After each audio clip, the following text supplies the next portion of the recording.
Okay, thank you everyone. Speech, yes, thank you, yes. Thank you very much, Toby, for that generous introduction. Wonderfully restrained, I thought. So for those of you who are wondering why I'm standing up here today, it's perfectly simple. Toby wanted to appoint a best man for the occasion, but sadly he couldn't find one, so here I am. Slightly nervous, I got to say. You'll be pleased to know, as I won't be talking for very long.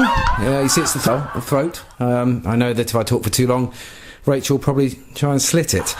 Is it me or is it suddenly got very hot in here? I do look very smart, I must say. We all look very smart, but I look particularly smart. I'll tell you how I got away with it. I walked into the hire shop. They didn't have my size, but I pulled a few strings and told them I was the love child of Ronnie Corbett. And here we go. Unfortunately, not quite as funny.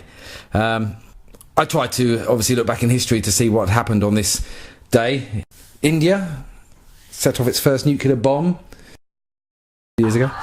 And of course, there was Titanic's maiden voyage 96 years ago on this very day. I think it's only safe to assume the journey you two are about to embark on will last a little bit longer than that ill-fated vessel. I mean, Toby, you've already demonstrated with the birth of your first. You've got more able seamen, so, yeah.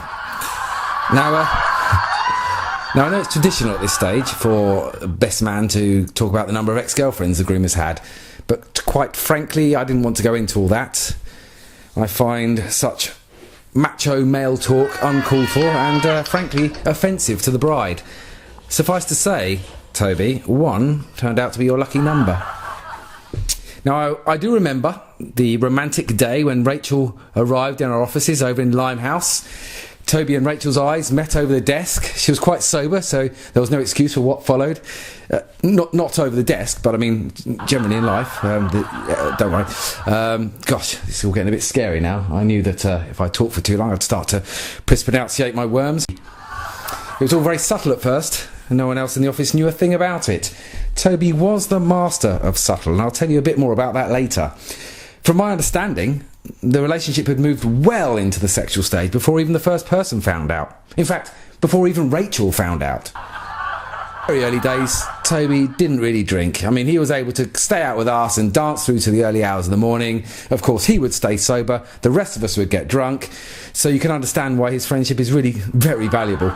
He remembers so much more of what the rest of us want to forget. What a great place to tie the knot. He certainly didn't rush into this. He obviously did a lot of planning.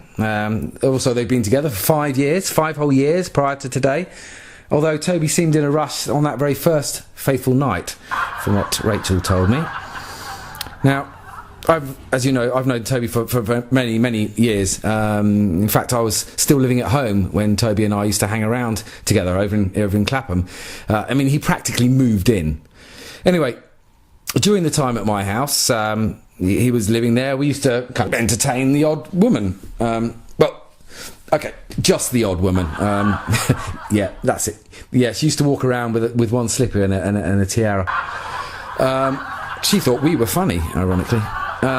Anyway, Toby was very subtle, as I mentioned earlier. So very subtle towards the opposite sex that my mum suspected he may have been batting for the other side. She once quoted, "He prunes himself remarkably well for a man still living as a heterosexual."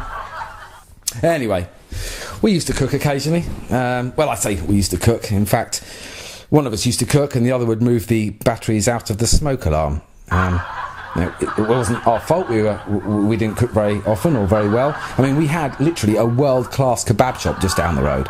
My mum's horror, we kind of operated an open house policy there. I mean, people would just, they'd come and go all the time. In fact, when we got post addressed to the occupier, I assumed we had an Israeli move in.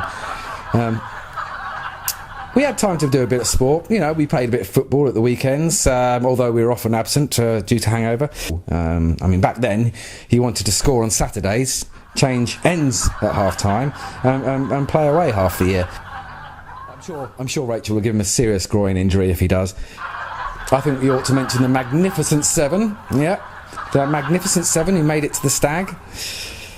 We managed to find a club, not unlike the club Toby took Rachel to on an early date. In fact, if this club had uglier women, bloodstains on the carpet, bouncers on steroids and a burger van outside, it would have been identical.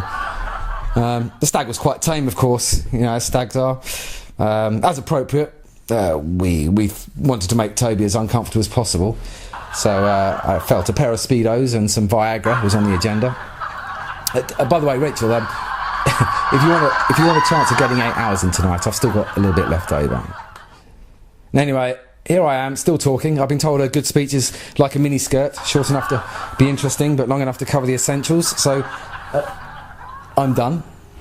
Before I go, anyway, there are two very important people here who I must raise a glass to. So, ladies and gentlemen, please do raise your glasses to the bar staff.